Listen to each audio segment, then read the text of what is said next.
Hello बच्चों, नमस्ते। कैसे हैं आप सभी? उम्मीद है शानदार होंगे और शानदार तरीके से अपनी पढ़ाई को कर रहे होंगे। बच्चों, मैं आपका भाई नीरज यादव स्वागत करता हूं आपके अपने परिवार तैयारी विद नीरज में। बच्चों, लास्ट क्लास में जैसा कि मैंने आपको थ्योरम 1.3 पढ़ा दिया था, 1.4 पढ़ा दिया था और अपरिमेय संख्याओं को कैसे सिद्ध करेंगे कि संख्याएं अपरिमेय है, ये मैंने टाइप 1 करा दिया था। उदाहरण नंबर 9 तक हम लोगों ने कर लिया था। आज उदाहरण नंबर 10 से बेटा प्रारंभ करना है। तो उदाहरण नंबर 10 देखिए क्या कह रहा है। उदाहरण नंबर 10 आपसे कह रहा है कि दर्शाइए कि 5 माइनस रूट 3 अपरिमेय संख्या है। मैंने कल आपको बताया था कि इसको किस तरीके से करना है। टाइप 1 हम लोग पढ़ चुके हैं, टाइप 2 का ये क्वेश्चन है। इसको आप देखिए, आपको सिद्ध करना है कि 5 माइनस रूट 3 अपरिमेय संख्या है। मैंने कहा था इसको विरोधाभास नियम से आपको करना रहेगा, यानी जो आपको सिद्ध करने को कहा जाए उसका जस्ट उल्टा एज्यूम कर लेंगे। हमको सिद्ध करने को कह रहा है अपरिमेय संख्या, तो हम लोग एज्यूम कर लेंगे परिमेय संख्या। देखिए, हमने कहा माना 5 माइनस रूट 3 परिमेय संख्या है। 5 माइनस रूट 3 परिमेय संख्या है। बच्चों, अगर कोई भी संख्या परिमेय संख्या है, कोई भी संख्या परिमेय संख्या है, तो उसको परिमेय संख्या के फॉर्म में लिखा जा सकता है। तो आप लिख लीजिए 5 माइनस रूट 3 बराबर P बाई क्यू, जहां P आपका क्या होता है, पूर्णांक होता है, Q आपका क्या होता है, पूर्णांक होता है। Q does not equal to 0 होंगे और P और Q अपने सिंपलेस्ट फॉर्म में होंगे, यानी कि P और Q सहभाज्य होंगे, यानी एक को छोड़कर कुछ भी उभयनिष्ठ नहीं मिलेगा। तो आप इतनी बातें लिख लीजिए। आप लिखेंगे यहीं पे, जहां P तथा Q पूर्णांक है, P तथा Q पूर्णांक है, Q does not equal to 0 और P तथा Q सह अभाज्य है। P तथा Q सह अभाज्य है।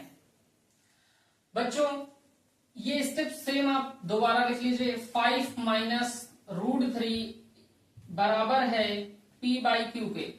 अब आप एक बात को समझने का प्रयास करिएगा। जो बेटा ये रूट वाला टर्म है, इसको एक साइड कर लेते हैं और सिंपल नंबर जो हमारे पास दिया है उसको एक साइड कर लेते हैं। तो इस रूट 3 का आप पक्षांतर कर दीजिए। तो जैसे इस रूट 3 का पक्षांतर कर देंगे बच्चों, तो ये इधर तो माइनस साइन के था, पक्षांतर करके लाएंगे तो ये प्लस साइन के साथ आ जाएगा। 5 वैसे का वैसे रख लीजिए यहाँ। अब यहाँ पे मेरी बात को समझने का प्रयास करिएगा। P बाई क्यू हमारा यहाँ पे पॉजिटिव साइन के साथ था, पक्षांतर कर देंगे तो निगेटिव साइन के साथ हो जाएगा। तो P बाई क्यू हो गया।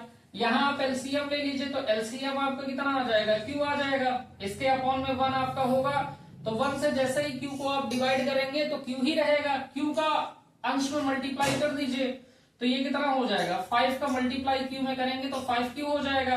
बीच में साइन माइनस लगा है तो वो लगा देंगे। Q से आप Q को डिवाइड करेंगे तो 1 आएगा, जो 1 बचा है उसको मल्टीप्लाई कर दीजिए अंश में, तो P हो गया इक्वल टू रूट 3। बेटा, एक छोटी सी बात समझिएगा। मैंने कल भी आपको बताया था P क्या है हमारा, तो आपने कहा P भी पूर्णांक है, Q भी पूर्णांक है। तो हम यहाँ एक छोटी सी बात लिख रहे हैं, चूंकि P तथा Q पूर्णांक है। बेटा, P भी पूर्णांक है और Q भी पूर्णांक है। साथ ही साथ मैंने आपको कल बताया था, किसी भी पूर्णांक में अगर किसी भी पूर्णांक से मल्टीप्लाई किया जाएगा तो रिजल्ट हमारा पूर्णांक ही रहेगा। सपोज दैट जैसे ये लिखा हुआ है 5P माइनस Q अपॉन में Q, तो बेटा ये हमारा P पूर्णांक है। इस पूर्णांक में पूर्णांक से मल्टीप्लाई किया गया तो यहां से तो पूर्णांक ही निकल जाएगा। ये Q भी हमारा पूर्णांक है। इस पूर्णांक में से इस पूर्णांक को घटाया जाएगा तो भी तो हमारे पास पूर्णांक आएगा। अब ये पूरा का पूरा पूर्णांक हो गया। पूर्णांक से किसी भी पूर्णांक को डिवाइड करेंगे तो पूर्णांक ही तो होगा। तो हम क्या कहेंगे, यहां से हम कहेंगे इसलिए 5P minus 5Q minus P by Q भी पूर्णांक होगा, भी पूर्णांक होगा, भी पूर्णांक होगा। अभी इतनी बात में आपको कोई समस्या होगी नहीं बेटा, भी पूर्णांक होगा। अब आगे आप देखिए, अब आगे देखिए, इसको बेटा समीकरण नंबर 1 कह दीजिए। अब हमारी बात को समझने का प्रयास करिएगा। आप यहां देख रहे हैं ये संख्या तो हमारी कैसी हो गई, ये पूर्णांक होगा और p बाई क्यू के फॉर्म में है, तो हम लिखेंगे चूंकि 5q minus p by Q परिमेय संख्या होगी, परिमेय संख्या होगी। अब बेटा ये परिमेय संख्या है, अब यहां से हम लोग क्या कह सकते हैं, अगर ये परिमेय संख्या है, ये समीकरण 1 है, तो ये नंबर तो बेटा परिमेय संख्या हो गया, लेकिन इसके जो इक्वल में नंबर दे रखा है वो कैसा है, अपरिमेय है। तो बेटा कभी भी ये संभव नहीं है ना कि परिमेय संख्या अपरिमेय संख्या के बराबर हो, तो हम यहां से क्या कह सकते हैं, समीकरण 1 से 5q minus p upon q equal to √3, और हम यहां क्या कह सकते हैं कि √3 जहां √3 अपरिमेय संख्या है। अब बच्चों यहां देखिए √3 हमारा कैसी संख्या हो गई, अपरिमेय संख्या हो गई, और जो कि किस संख्या के बराबर थी, परिमेय संख्या के बराबर थी। तो हम कहेंगे जो कि हमारे पूर्व कथन का विरोधाभास है, जो कि हमारे पूर्व कथन का विरोधाभास है। अतः हमारी कल्पना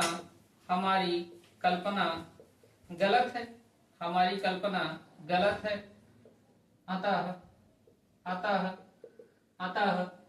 5 माइनस √3 परिमेय संख्या नहीं है। बच्चों अगर कोई संख्या परिमेय संख्या नहीं होगी तो कैसी होगी, तो आप कहेंगे अतः 5 माइनस √3 अपरिमेय संख्या है, अतः 5 माइनस √3 अपरिमेय संख्या है। बच्चों मेरी बात आपको समझ में आई? एक बार फिर से मैं रिवाइज करा दे रहा हूं, इस बात को समझ लीजिए। मैंने आपसे क्या कहा, हमारे को कह रहा था 5 माइनस √3 एक अपरिमेय संख्या है, तो मैंने आपको कहा इस क्वेश्चन को हमको विरोधाभास नियम से करना है।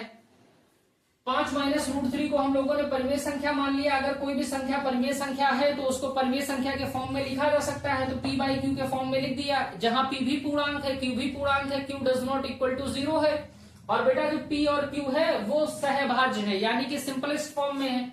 हमने लिख लिया 5 माइनस √3 बराबर p बाई क्यू के। हमने पक्षांतर कर लिया, और पक्षांतर करने के बाद एलसीएम लेके सॉल्व कर लिया, तो हमको पता है p तथा q पूर्णांक होंगे। तो बेटा अगर पूर्णांक में से पूर्णांक को माइनस करोगे तो भी रिजल्ट पूर्णांक आएगा, और पूर्णांक से पूर्णांक को डिवाइड करोगे तो भी रिजल्ट पूर्णांक आएगा। तो ये नंबर हमारा पूर्णांक हो गया, और चूंकि p बाई क्यू के फॉर्म में है तो ये संख्या हमारी कैसी हो जाएगी, परिमेय संख्या हो जाएगी। जब संख्या बेटा हमारी परिमेय संख्या है तो हम यहां से क्या कह सकते हैं, ये तो हमारी संख्या परिमेय संख्या हो गई, लेकिन ये हमारी संख्या कैसी है, अपरिमेय है। तो हम कहेंगे जहां √3 हमारी कैसी संख्या है, अपरिमेय संख्या है, जो कि हमारे पूर्व कथन का क्या है, विरोधाभास है। और विरोधाभास है इसका मतलब हमने कथन क्या एज्यूम किया था कि संख्या हमारी परिमेय संख्या है, लेकिन संख्या हमारी किसके इक्वल निकल के आ गई, अपरिमेय संख्या के। तो कॉन्ट्राडिक्ट हो गया, विरोधाभास उत्पन्न हो गया, तो हमारी कल्पना बेटा गलत है। कल्पना गलत है तो संख्या हमारी परिमेय ना होके क्या है, अपरिमेय। नोट डाउन कर लीजिए इतनी बात को आप लोग बेटा नोट डाउन कर लीजिए। इसको आप लोगों ने नोट डाउन कर लिया होगा बच्चों। अब मैं इसको बिठा रहा हूं।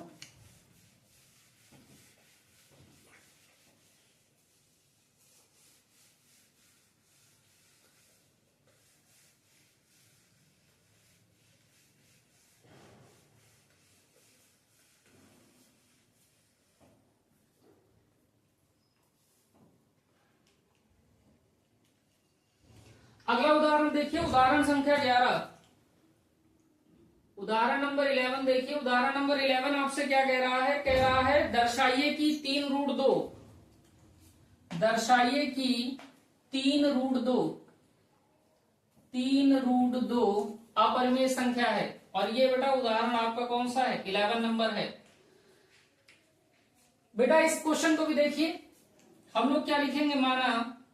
माना 3√2, माना 3√2 परिमेय संख्या है, माना 3√2 परिमेय संख्या है। बेटा अगर कोई संख्या परिमेय संख्या है तो उसको परिमेय संख्या के फॉर्म में लिखेंगे। तो ये हमारा 3√2 बराबर हो गया बच्चों p/q के, जहां p व q पूर्णांक है, p व q पूर्णांक है, q does not equal to 0 और p व q सह अभाज्य, p व q सह अभाज्य हैं, p व q सह अभाज्य हैं, p व q सह अभाज्य हैं।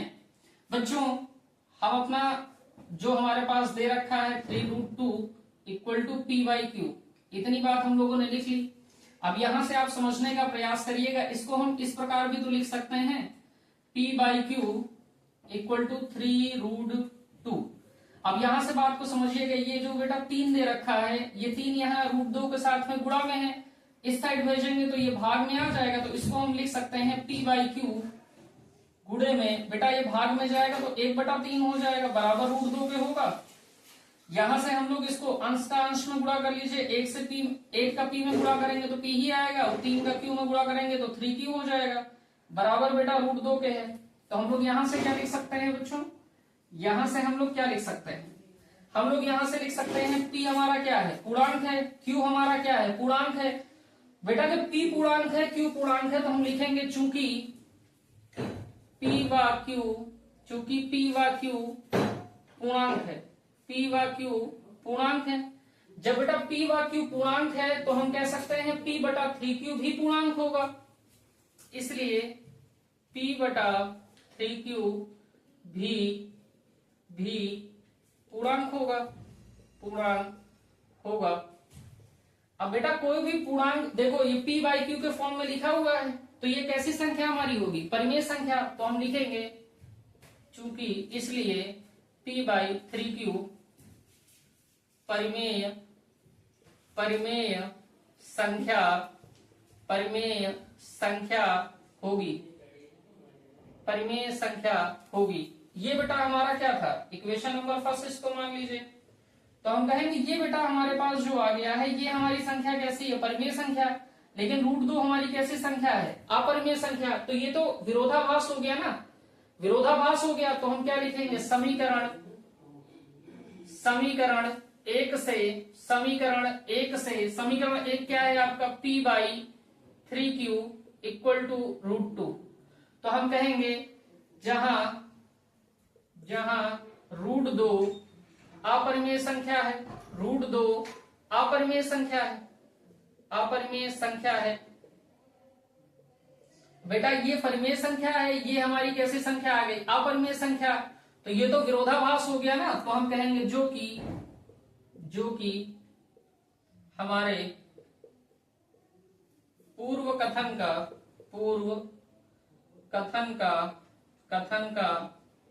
विरोधाभास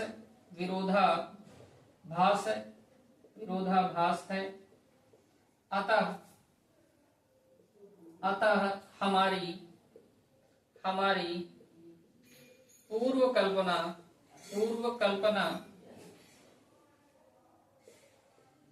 हमारी पूर्व कल्पना गलत है। अतः हमारी पूर्व कल्पना गलत है। हमने कल्पना क्या की थी बेटा कि ये जो संख्या दे रखी है, ये कैसी संख्या दे रखी है? परिमेय संख्या। तो हम कहेंगे अतः 3√2 परिमेय संख्या नहीं है। और बेटा अगर संख्या परिमेय संख्या नहीं है तो संख्या क्या होगी, तो हम कहेंगे अतः 3√2 अपरिमेय संख्या है। 3√2 अपरिमेय संख्या है। 3√2 अपरिमेय संख्या है। तो उम्मीद होगी बच्चों ये क्वेश्चन आपको पूरी तरीके से समझ आ गया होगा। अगर किसी को 10% 5% डाउट रह जाता है तो क्लास को बेटा दोबारा जरूर देख लीजिएगा। अब देखिए ये यहीं पे हमारे एग्जाम्पल जितने थे बच्चों वो खत्म हो जाते हैं। इसके बाद हम लोग एक्सरसाइज करेंगे 1.2। इसके बाद हम लोग करेंगे एक्सरसाइज 1.2। इसको आप फटाफट नोट डाउन कर लीजिए।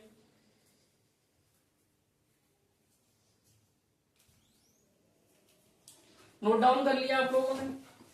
अब बच्चों हम लोग करेंगे एक्सरसाइज 1.2।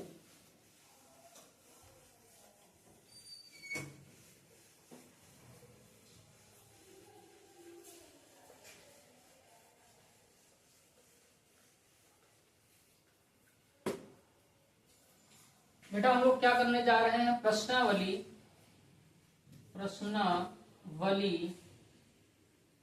1.3। बेटा 1.3 नहीं, पहले हुआ करती थी 1.3, अभी आपकी 1.2 हो गई। क्वेश्चन नंबर फर्स्ट देखिए। क्वेश्चन नंबर फर्स्ट आपका क्या कह रहा है, क्वेश्चन नंबर फर्स्ट आपसे कह रहा है सिद्ध कीजिए कि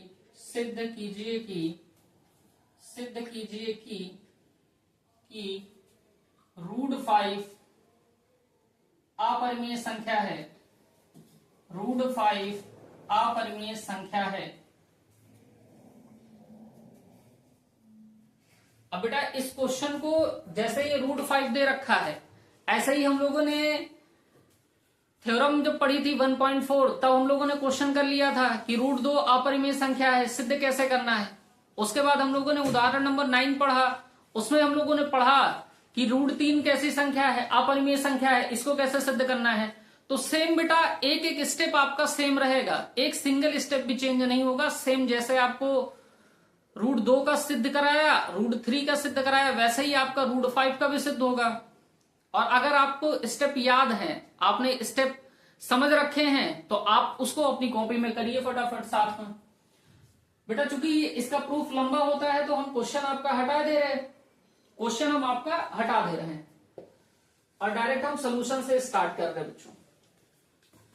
यहां पे आप देखिए क्वेश्चन का आपका फर्स्ट था, हमारे पास क्वेश्चन दे रखा था कि √5 अपरिमेय संख्या है। तो आप लिखेंगे माना √5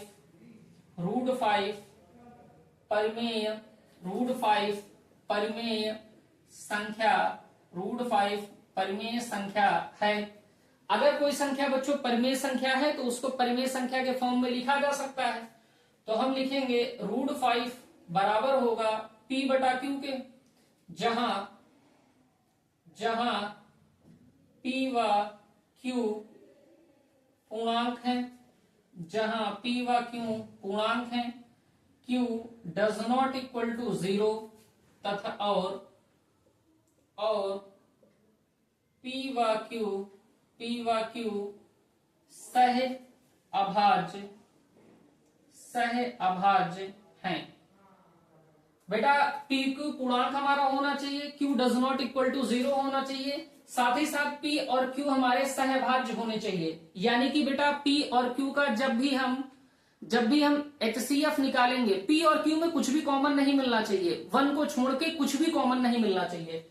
अगर किन्हीं भी दो नंबर्स में कॉमन लिया जाता है और 1 छोड़ के कुछ भी कॉमन नहीं आता है तो हम कहते हैं कि नंबर हमारे सहभाज्य होते हैं। संख्याओं के ऐसे जोड़े या युग्म या कह सकते हैं जिनका HCF 1 हो, उन्हीं को हम सहभाज्य कहते हैं। बच्चों स्टेप में आगे क्या करेंगे, तो हम लिखेंगे √5 बराबर है किसके, P/Q के।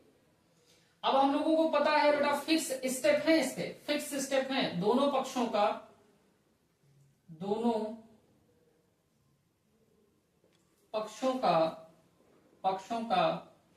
वर्ग करने पर, जैसे ही बेटा दोनों पक्षों का वर्ग करेंगे तो यहां पे रिजल्ट क्या आ जाएगा, आपका √5 का होल स्क्वायर हो जाएगा। ये बराबर है बेटा P/Q के होल स्क्वायर के। होल स्क्वायर जैसे ही आप खोल देंगे आपका यहाँ कितना आ जाएगा, 5 आ जाएगा, और बेटा यहाँ कितना हो जाएगा, तो आप कहेंगे पी स्क्वायर हो जाएगा और क्यू स्क्वायर हो जाएगा। बेटा तिर्यक गुणा करिए, क्रॉस मल्टीप्लाई कर लीजिए, तो ये आ जाएगा 5 q square equal to p square. अब यहां से बेटा क्यू स्क्वायर की वैल्यू निकाल लीजिए, तो जो क्यू स्क्वायर की वैल्यू आ जाएगी वो बेटा पी स्क्वायर बाई 5 आ जाएगी।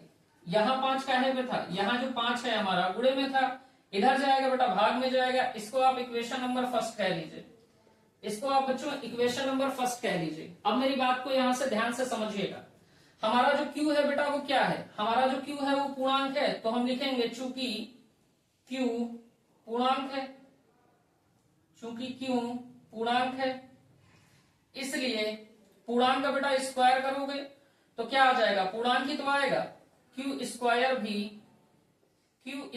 भी पूर्णांक होगा।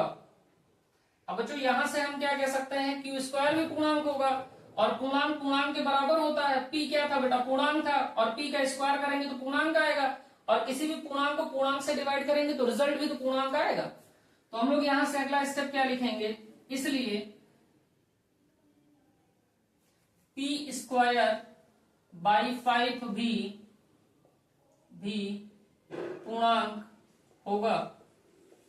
और बेटा देखो पी स्क्वायर बाई 5 लिखा है, इसका मतलब क्या है, पी स्क्वायर 5 से विभाजित हो रहा है, तो हम लिखेंगे पी स्क्वायर 5 से भाज्य है, 5 से भाज्य है। और जब बेटा पी स्क्वायर 5 से भाज्य है तो थ्योरम 1.3 में हमने क्या पढ़ रखा है, अगर पी स्क्वायर 5 से भाज्य है तो पी भी 5 से भाज्य होगा, तो हम लिखेंगे इसलिए पी भी 5 से भाज्य होगा। पी भी 5 से भाज्य होगा, इसका मतलब क्या है बेटा कि पी बाई 5, यानी पी को जब 5 से भाग देंगे तो बेटा पूर्णांक को 5 से भाग दे रहे हैं, तो हमारा जो रिजल्ट आएगा वो भी तो पूर्णांक आएगा। हम पी को 5 से भाग देंगे तो रिजल्ट हम मान लेते हैं कि हमारे पास m आएगा, जहां m क्या है बेटा, पूर्णांक, जहां m क्या है आपका पूर्णांक है। ये हमारा इक्वेशन नंबर फर्स्ट था। अब यहां क्रॉस मल्टीप्लाई कर लीजिए बेटा, तिर्यक गुणा कर लीजिए, तो p बराबर 5m आ जाएगा। इसको आप इक्वेशन नंबर सेकंड ले लीजिए, इसको आप इक्वेशन नंबर सेकंड ले लीजिए, दूसरा समीकरण ले लीजिए। अभी बच्चों क्या करना है, इस दूसरे समीकरण से जो p का मान है ना, उठा के पहले समीकरण में रख देना है। तो लिखेंगे क्या, समीकरण 2 से p का मान, समीकरण 2 से p का मान समीकरण 1 में रखने पर तो जैसे ही बेटा मान रखेंगे रिजल्ट हमें क्या मिलेगा वो देखिएगा। यहां क्यू स्क्वायर वैसे का वैसे रहेगा, p की वैल्यू कितनी रखनी है बेटा 5m, तो p की वैल्यू आप 5m रखेंगे, 5m का स्क्वायर कर दीजिए और बटे में कितना है 5। यहां पे आप देखिएगा रिजल्ट हमें क्या मिलेगा, तो ये क्यू स्क्वायर मिलेगा, 5 का स्क्वायर आपका बेटा 25 हो जाएगा, m का स्क्वायर m स्क्वायर बटे 5, 5 एकम 5 हो गया और 5 पीछे 25 हो गया। तो आप यहां से बेटा क्या कह सकते हैं, यहां से आप क्या कह सकते हैं, जो क्यू स्क्वायर की वैल्यू आएगी वो 5m स्क्वायर आ जाएगा। क्यू स्क्वायर की जो वैल्यू आएगी वो 5m स्क्वायर आएगी। अभी इसी स्टेप को बेटा हम लोग ऐसे भी तो लिख सकते हैं, 5m square equal to q square. 5 यहाँ बेटा गुणा में है, पक्षांतर कर दीजिए जरा, उस साइड भेज दीजिए, तो m स्क्वायर बराबर किसके हो गया, क्यू स्क्वायर बाई 5 के। अभी हम लोगों ने क्या मान के चले थे, हम लोगों ने माना था कि m हमारा क्या था, पूर्णांक था, तो हम लिखेंगे चूंकि m पूर्णांक है, तो बेटा m इसलिए m स्क्वायर भी पूर्णांक होगा, इसलिए m स्क्वायर भी पूर्णांक होगा। अब बेटा m स्क्वायर पूर्णांक हो गया, q क्या था, पूर्णांक था, तो q का स्क्वायर करेंगे तो पूर्णांक का स्क्वायर बेटा पूर्णांक ही रहेगा, पूर्णांक को पूर्णांक से डिवाइड करेंगे तो पूर्णांक ही आएगा, तो हम लिखेंगे इसलिए q स्क्वायर बाई 5 भी पूर्णांक होगा।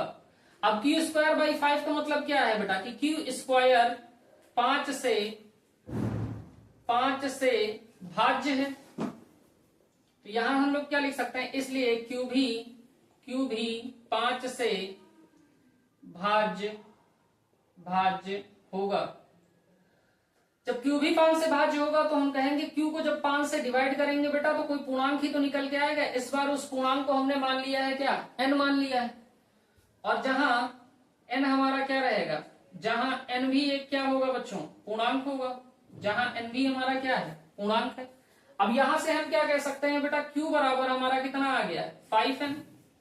अभी समीकरण हम लोगों ने नहीं माना था, इसको बेटा हम लोग समीकरण मान लेंगे क्या, 3। इसको हम लोगों ने समीकरण बेटा मान लिया है 3, ठीक है।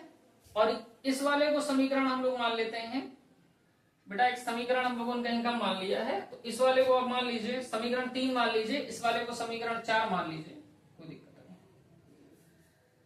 हम लोगों ने मान के क्या चले थे बच्चों, इस बात को ध्यान से समझिएगा। हम लोग मान के चले थे P और Q हमारे कैसे हैं, सहभाज्य। अभी लेकिन P व Q को देखिए, P आपका ये लिखा है, P लिखा है 5m, और जो बच्चों Q लिखा है वो 5n लिखा है, तो ये सहभाज्य तो है नहीं। पहले सहभाज्य की कंडीशन क्या बताई कि उनका जो मैसा होना चाहिए, उनमें जो उभयनिष्ठ मिलना चाहिए वो सिर्फ 1 मिलना चाहिए, लेकिन उभयनिष्ठ यहाँ कितना मिल रहा है बच्चों, 5 मिल रहा है। तो हम जो मान के चले थे उसके जस्ट विपरीत मिल गया ना, तो हम क्या लिखेंगे, हम लिखेंगे बच्चों समीकरण 2 तथा समीकरण 4 से स्पष्ट है कि P तथा Q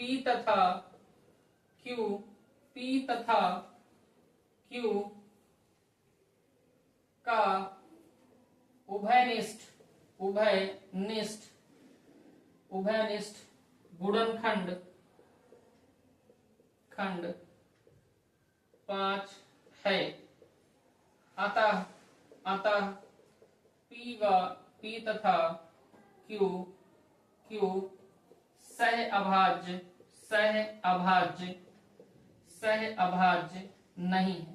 सहअभाज्य नहीं, जो कि हमारे पूर्व कथन का विरोधाभास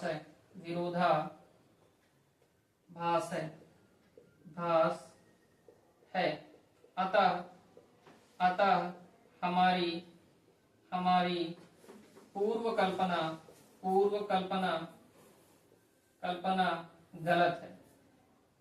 गलत है। अतः जब बच्चा पूर्व कल्पना गलत है तो आप क्या कहोगे, हमने क्या मान के चला था कि √5 हमारी कैसी संख्या है, परिमेय संख्या है। अतः √5 परिमेय संख्या नहीं है। और जब बेटा √5 परिमेय संख्या नहीं है तो आप क्या लिखोगे, अतः √5 अपरिमेय संख्या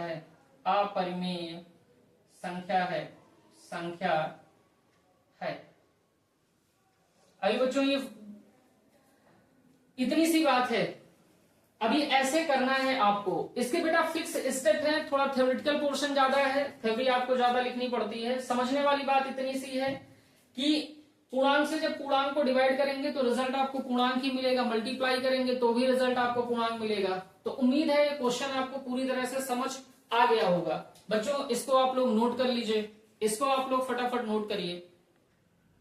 बच्चों ये क्वेश्चन आप लोगों ने नोट कर लिया होगा। अभी 2 क्वेश्चन और हैं जो हम लोग को करने हैं, जो आज की क्लास में हो नहीं पाएंगे, तो इसके लिए हम लोग एक कल क्लास ले लेंगे, तो ये चैप्टर आपका कंप्लीट होगा।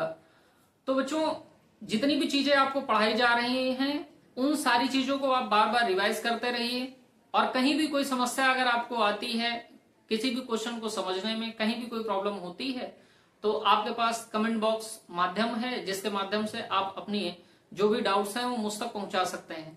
तो आज की क्लास बच्चों यहीं तक रखते हैं। अगर क्लास आपको अच्छी लगी हो तो अपने दोस्तों के साथ साझा करिए। जय हिंद।